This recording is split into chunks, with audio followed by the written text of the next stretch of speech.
right over left to the death of me to the world blow. I believe in the teachers. Proper preparation, bitch, nigga, you'll die for reaching. Mind over matter. I know the seasons. Right over left. Why do I do it? All right, welcome to the Game 365 podcast. I got my guy Fado Lucciauno up in the building, man. What's up, bro? How you doing? Yes, sir, man. Good. Hey, so give your social media out and, you know, where you from and shit, so, you know, everybody that, you know, follow my page or, you know, follow the YouTube channel, For sure, you know, they can tap in with you. It's Fado Lucciauno, the word Fado, Fatallucciauno.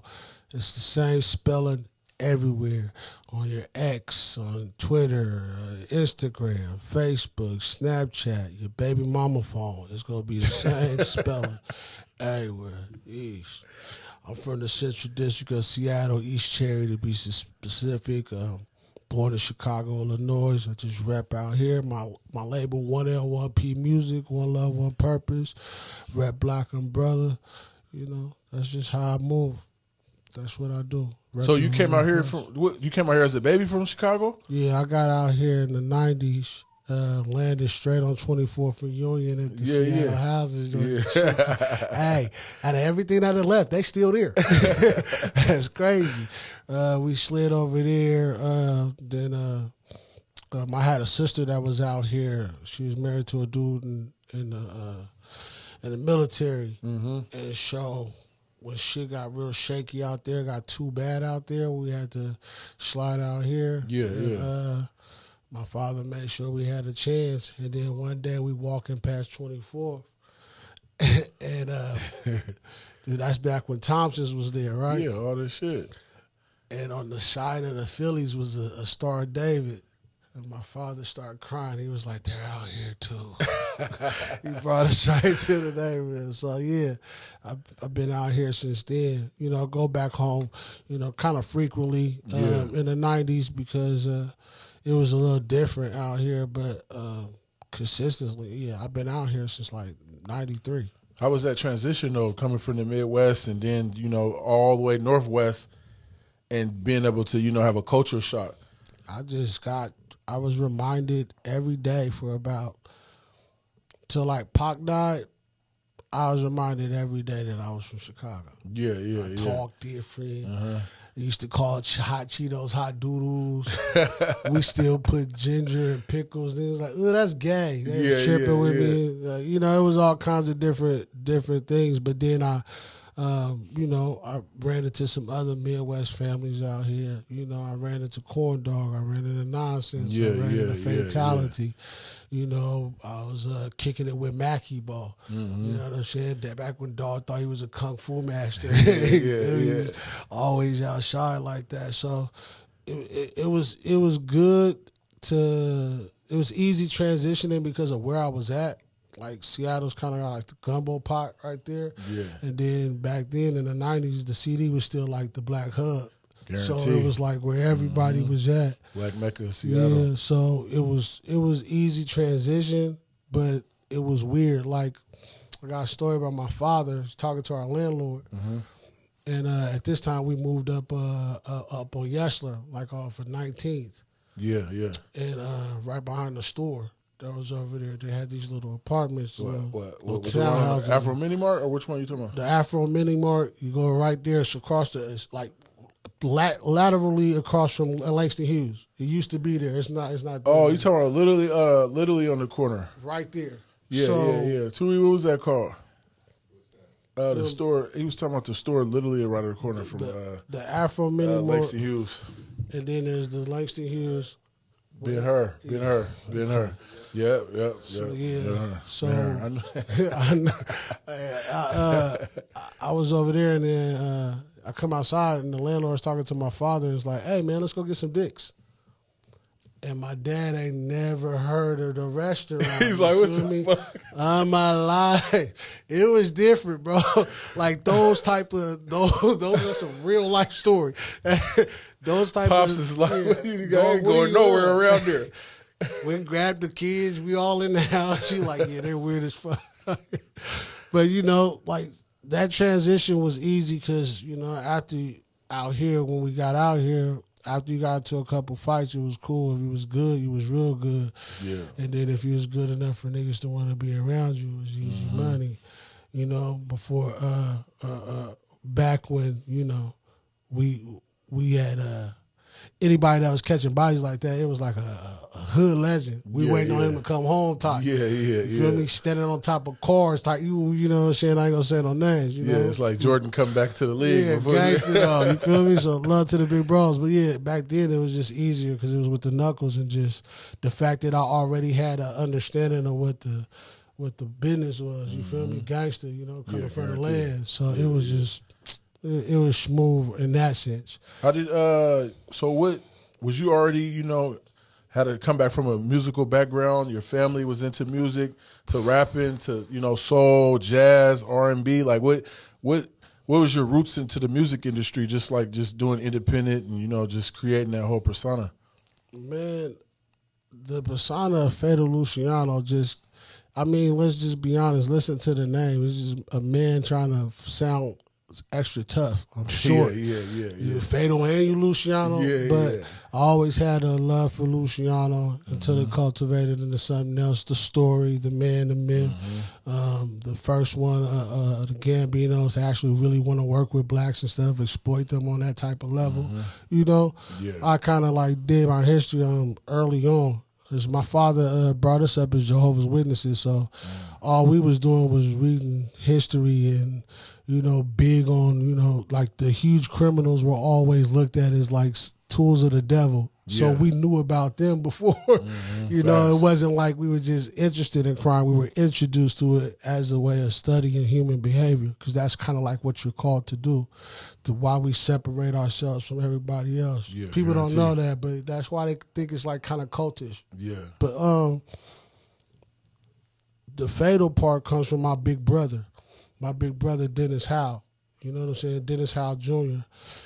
And him and my brother Rocky and my brother Marlon Big Blue, and A-Trey Hoover. When they got out here, we was all out here. They were playing a game, and my brother's name was Fatal, and it stood for all that ain't looking. So when I had that, I was living at the East Cherry Y.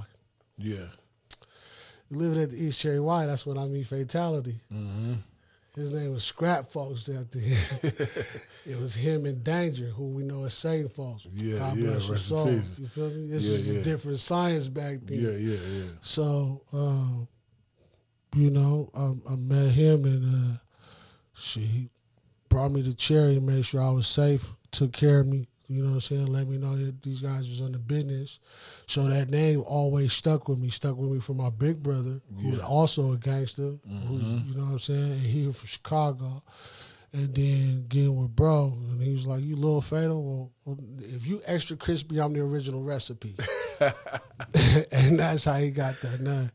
So, you know, just like that aura plus my knowledge of crime and my family's merged the two together. Yeah, safe to say. And I just felt like it was kind of fitting, because I really didn't fit everybody else. I was listening to Mac 10, but I didn't want to rap like him. I wanted to rap like Nas. Real talk. You know what I'm saying? Yeah. I was listening to Looney Corleone at the parties and socking niggas, you know, but I didn't really vibe to that like that. I was vibing more to like Wu-Tang and Biggie and shit. So it was weird.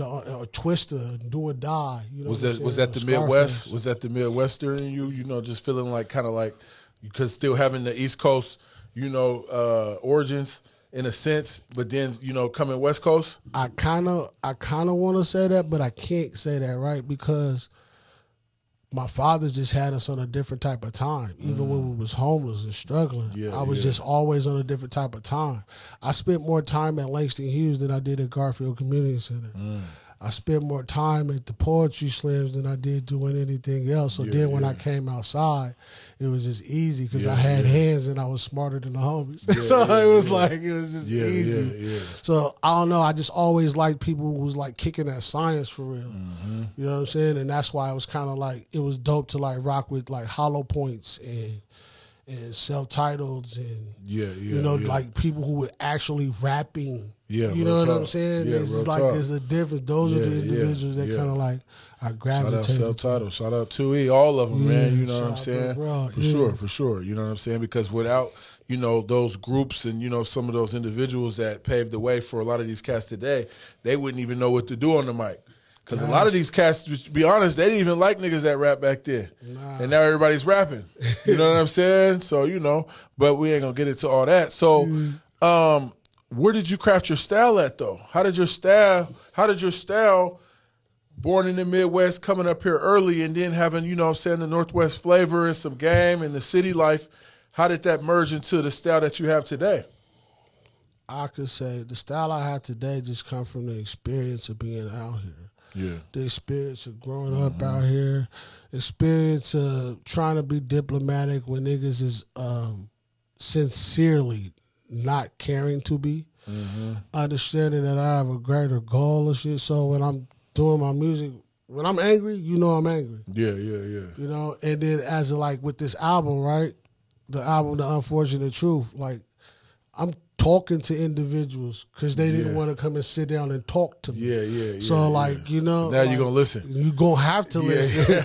You know what I'm saying? And the response I've been getting has been kind of crazy, but I asked for it. So that's what at least I know it was effective. Yeah, guaranteed. I would say that as far as sonically, as far as like how it sounds, I'm always trying to be ahead of the next. Cause see, I can't be better at your style than you are. Yeah. It's your style. Yeah. But when you got that Timmy crossover, you know what I'm saying? But I got that magic long step, that LeBron first step, and I got them Kyrie handles. I don't have to be better at you than what you're doing. I just have to be so much more versatile and advanced than what I'm saying, because that's the problem we had too. You have a brother come home, did 30 years, real one, but don't have no grasp of what life is outside. So he's exaggerating. Yeah. I'm telling the truth. Yeah. I'm the opposite of what Joe Budden was talking about. I'm scared every time I look at this. Oh shit, somebody's gonna get wrapped. But it's like everything I say, you can either attribute to my character or something that was happening. You know what I'm saying? And it's for the region. I stopped trying to be universal. So the fact that you can't say one way is Seattle, you can definitely say what's not Seattle. We know what's not town. But because it's so versatile, that's just what I base my style in. I want to make sure that it's different. I want to make sure every time I rap with 2 Times Tim, we never sound alike. Yeah. Never. Yeah. I tried my hardest. One time he gashed me on a verse. We got a joint. Shout out 2 Times Tim, man. We're going to be hollering at him. I'll F with that beat. You feel me? Yeah. He just started mashing on there. I was trying my best, but instead I just did my little bop. And that's just how I do things. I also know, without having to be coached, I know how to compliment somebody else on a song. So when I'm doing it for my own project, my first verse, for continuity, it has to match my second verse, but it would be boring if there's no progression. So I still I don't have to kind of stay in the lines. You feel me? Does that come from experience, or that just comes from just a natural, craftiness with music and just understanding, you know what I'm saying, kind of, just being on beat and, just working with others? Yeah, and kind of like talking to women, though. You come at a female saying all the shit that you think she want to hear, but don't know nothing about what a woman actually wants, and you learn on the curve. Yeah. That, hey, beautiful only work on a certain day. Yeah. When the sun's right. You feel me? All that. She might have been getting cussed out all day. I ain't trying to hear none of that shit. You feel me? Nigga, come smash me or something. You feel me, guys? You should be on that pause. But you know what I mean? Like it's knowing what the feel of the city is, knowing what the tide is, and so it's like, yeah, it's kind of experience in the field, but it's more experience in the life, because that's where it has to come from. Yeah, from the struggle. You know what I'm saying? Yeah. I said, running with Mr. Cooper, I ran into a Hoover criminal at a minimum, wanted me to pursue her. I said that based off a conversation that happened in Safeway. I'm really on this ride. She's really with it. All this shit. The older homies laughing at me. I done all the way out at the car. She all under and everything. And she's like, all right, cuz. And grooved me. And I was like, ooh, that's what I get for being at this damn Safeway. She don't even know I'm not from around here. That's nasty work. So, you know, and Shorty didn't know what the fuck she was doing anyway. She from Mississippi. She just live out there. So she thought it was cool. You think principle and character is missing out, you know what I'm saying? This generation of, you know, artists and shit that's rapping up out of Seattle in the Pacific Northwest? Principle and character. Yeah, because a lot of exaggeration, a lot of, you know, non-experience, a lot of motherfuckers is just regurgitating shit off the social media and what they think it is. And there ain't really no, you know, character behind this shit. It's just the beat's hard, but it ain't nobody really talk about too much. I would think it's where you're at. I used to look at some of the older brothers and be like, what the fuck are you talking about? Yeah. And so I look at these younger guys, even though it's hard to listen to some of it, sonically I don't really like it, but I don't know. I think it's real to them. Yeah. I think it's real to them because, like, they got to the point where, you know, we used to be like, boy, you're not doing that. Yeah. Boy, you're not no killer, boy. Yeah. Boy, you're soft. Boy, you're wet behind the ears, boy. Yeah. Boy, you're not going to get out here and do nothing. And they was like, oh, okay. You feel me? Thought, oh, yeah, Unc want to smack me, take my blunt. Boy, this is my blunt, boy. Yeah. You know, guarantee. I always say, you know, when you got the little brother, little cousin, little sister who's out there, and you keep poking them, you're making it worse for the rest of us. The only reason you're still alive is because they still have some sense of value in who you are to them. The minute that's gone, you're a victim too. Yeah. You know what I'm saying? They remember all them old days that you was, you know what I'm saying, on that bullshit. And then, like, some of them, they don't have the tolerance anymore. And so when it comes to, like, drugs and murder, if that's literally everything they're living every day, they probably have never caught a body, but they get a pause. They get a hard on the thought of it. Yeah. Got all kind of attachments and they never shot nothing. Yeah. And they just can't wait to get that rush. Yeah. Or you got the young girl who really feels she's damn near suicidal because she ain't letting nobody bust down. She ain't had no throat babies yet. She ain't been ran through.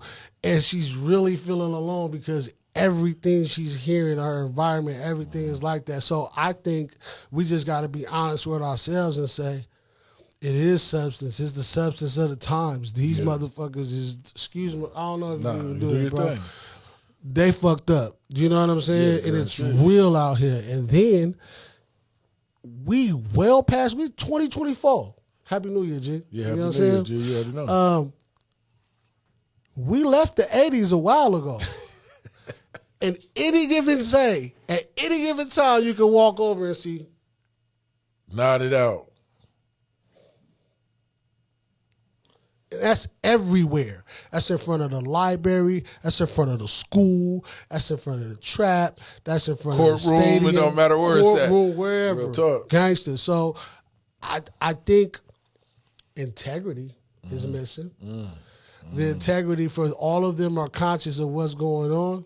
They don't think it's right. They know it's wrong, but they feel like there's no other choice. But they're too lazy to look for another choice. So the integrity might be missing. So what do you think about the realism clout? Is there. What you think about, you know what I'm saying, motherfuckers rapping just to be, you know, kind of on a pedestal on the internet, social media, like really doing it for clout, you know, and gangbang rap in this day and age. It's not really gangbang. It's kind of more politicking on steroids, you know? Nah, that's a fact. I'm guilty of that, but it's I'm guilty of that in the sense of I did a song called Big 7-4. That was a cut though. Yeah, guys, love, G, love. I did a song called Big 7-4, and you see the video, and it's all at the functions. Yeah. And one of my biggest critics were, one of the biggest criticisms were, there was no shots from the town. But I do every video I do in the town. Yeah. You know what I'm saying? But I wanted to make sure that, you know, I had an anthem for us. It really wasn't an anthem for us as much as it was an honor of a young brother who died in Brooklyn. He go by Nick Blicky. He's from the Blicky gang. Yeah. I got to shake his hands. I was in the projects at Everett Field and got to shake his hands and bust open some Bel Air bottles with him. And, you know, I look on the news and he's dead. I don't drill rap. Yeah. I don't do that. You know, that's why in the beginning of the video, that's what you see it is, you know.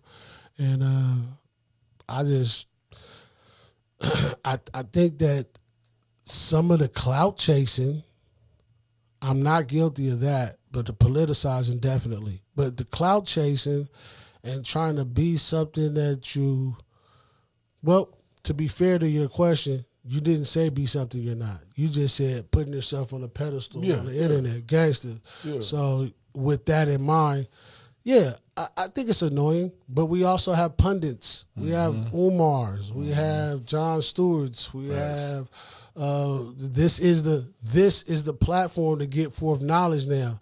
The only thing is you're actually lacing boots versus, you know, hey, such and such just happened. And, getting clicks off and talking about somebody else. This is the game 3 parts. You know what I'm saying? So, you know, G.A.M.E, man. So, you know, it's like that's the way it is, I guess. Facts. I don't like it as much, but I'd be a whole ass nigga to not say on some level I done the same thing. Yeah. What? Speaking of that though, what's your definition of game? Game is a way of life, right? The rules to the game is to make sure that you're successful and that you don't cheat it. Every time you cheat it, there's a penalty in the game.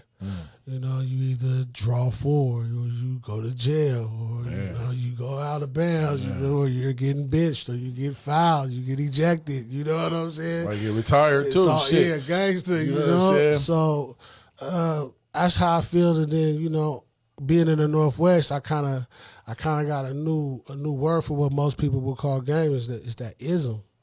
You feel me? Now that ism, you know what I'm saying? Yeah. That's conversation. That's actually knowing how to yield a conversation, not how to be reactionary, but to know how to control it and know how to engage in it and know how to match someone's energy. You know, now the game is something that niggas try to play goofy with and they end up hurt. That ism is that language. It's the universal language. You know, it's the difference between a telemarketer and a car salesman. Knowing they both on bullshit, but who's talking like what though? You feel me? I'm trying to tell you. Gangster. You know, that's an interesting, you know what I'm saying, definition and understanding, because a lot of people, you know, they look at it as short and long con. You know what I'm saying? Because so many people have been finessed by the game, so now they got a sour taste in their mouth when it's brought up. You know what I'm saying? That comes from men, women, grandmas, motherfuckers that's trying to buy a house. You know what I'm saying? It can go either way. So that's very interesting. What are some of the big projects that you got going on and that you're working on, or what you want to disclose out there to the world? I got a project called The Ladder Down. It's coming. Ladder Down, Stairway to Heaven. Ladder down being the concept of on the stairway to heaven, but it feels like a ladder down. The closer you get to God, the uglier you said that you are. The understanding that you are part good, but mostly evil. You feel me? Conceptual projects like that. Me and Two-Time Tim getting back in the kitchen, about to cook up another project after this last project I just did, The Unfortunate Truth. I have Memento Mori coming. I have Piss on Dreams coming, and then I got other artists from 1L1P that's sliding out with me. You know, I'm just trying to give the content that I feel like is missing. That way, I'm nobody's way. I'm not disrespecting nobody else's movements or none of that. I'm just giving this. Every time you go to the restaurant, get Chinese food, you got selections, right? Facts. But what you don't leave without is the Chinese cookie, the little fortune cookie with the wisdom inside. Let me be that last little part, but it's still a necessity. It really ain't that unless you have that. Mm-hmm. So I'm that necessity, Where did that philosophy come from for you to kind of like, come with those creative ideas and shit for you to do your projects like that? Looking at projects like America's Most Wanted, looking at projects like all of them really, but looking at projects like East 1999, Doggy Style. When I got old enough to understand what Doggy Style really was, I used to think Doggy Style was just the second child of the Chronic, and then I understood it like it's a fucking masterpiece. It's really a young man's life. You're going through this, and it's different. That album cover was filthy too. It's cultural. I had the shirt. I got my ass with my grandma.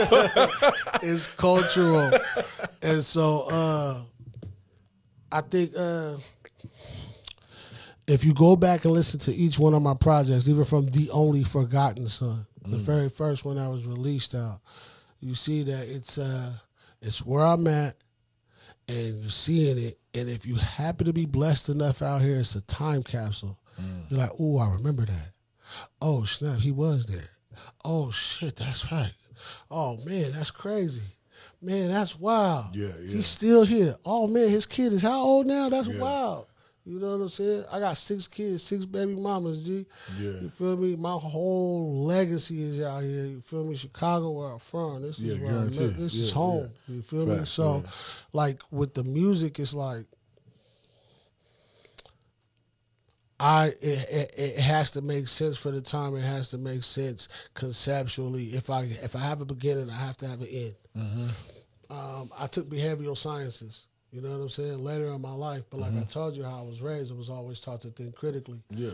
You know what I'm saying? The one thing about Jehovah's Witnesses, I'm not promoting Jehovah's Witnesses, but the one thing about them is to look for the heresy, to look for the apostasy, to look for the foul in you before I see the evil, or before I see the good, I should say. And so, like, I always have to give an answer to the question, and if there's not, then I'll be honest enough to leave it open-ended. Yeah. Pause.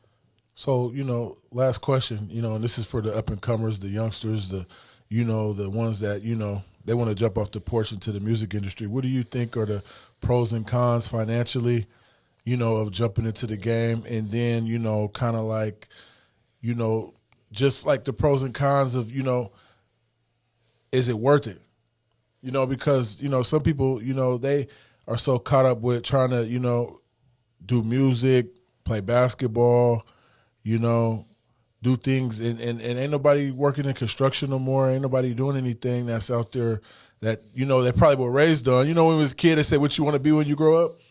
You feel what I'm saying? But then when you're a product of the hood and the streets and you see what it is on social media, that, just getting the bitches and these are the things that I'm going to be able to, transcend in to get some bread. It's like, fuck. I don't give a fuck if I know how to rap or not. I'm about to take the chance and go ahead and do that. You feel what I'm saying? It works so many times, G, that I can't be mad at somebody that's coming in for the hustle. But for every hustler that learned how to rhyme words, you fucking up the art form. You're fucking up the purity of the art form. There's individuals who have a way with words that are dope rappers. Yeah.